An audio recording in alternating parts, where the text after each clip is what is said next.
Welcome back. We're continuing linear relationships, and this time we're going to be writing two-step linear equations from graphs. So in the previous video we learned how to write the one-step equations from graphs. Now we're going to move on to two-step equations. Again, it's just like with the first step. You always want, or with the first video, you always want to go and turn your points into ordered pairs. Make yourself a t-table. Don't try to do it in your head, and just list the points. So my first ordered pair, I'm just going to start down here. You could start up here, it doesn't matter.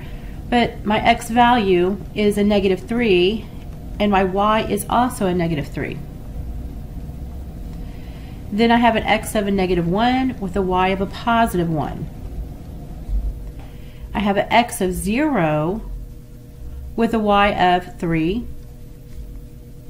I have an x of +1, a y of 5, and then my last x value is a 3 and my y is a 9.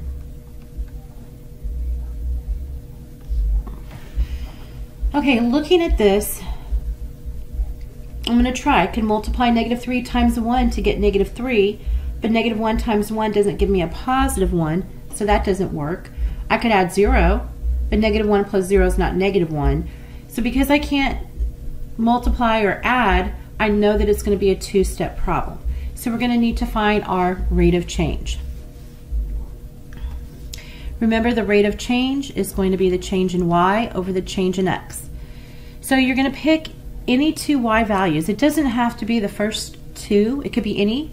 I'm going to go with the 5 and the 9. Okay, the change in y from 5 to 9 is a +4. We're increasing by 4. Now, I have to pick this. If I'm choosing these two y coordinates, I have to choose their corresponding x coordinates. So I have to go from 1 to 3. And the change in x from 1 to 3 is a +2. So my rate of change is 4 over 2, which simplifies to 2. This is my coefficient. I know that I'm going to multiply x by 2. Then I just need to figure out what else I need to do. So if I multiply -3 times 2, that's going to give me a -6. But I want it to be a -3. So I'm increasing, which means I'm going to need to add another number. And what number can I add to -6 to give me -3? A +3. So let's try the -1. If I multiply -1 times 2, I get -2. And when I add a +3, does that give us a +1? It does. And let me try the next one. If I do 0 times 2, that's going to give me 0.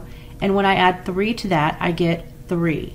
So I need to add 3. So my equation is going to be y equals 2x plus 3.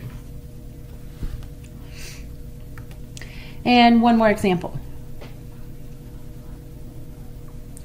Go ahead and pause the video and see if you can do this one on your own. Once you have your equation, come back and check your answers. Be sure to make your x and y ordered pair table. Okay, let's see how you did. Did you get the equation y equals 3x minus 1? If you did, great job.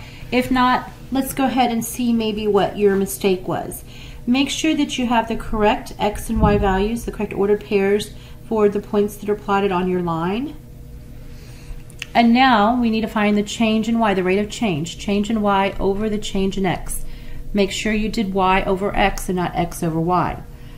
So to go from 5 to 8, I'm increasing by 3, so that's my change in y. And my change in x from 2 to 3, I'm increasing by 1. And 3 over 1 simplifies to 3. So that is the coefficient for x. When I multiply 2 times 3, I get 6, but I want 5. So to make a 5, I'm going to have to subtract 1. If I do 4 times 3, I get 12. And when I subtract 1, I get 11. If I do 5 times 3, that gives me 15. Subtract the 1, you get 14. So we're subtracting 1 each time. So the correct equation is going to be y equals 3x minus 1.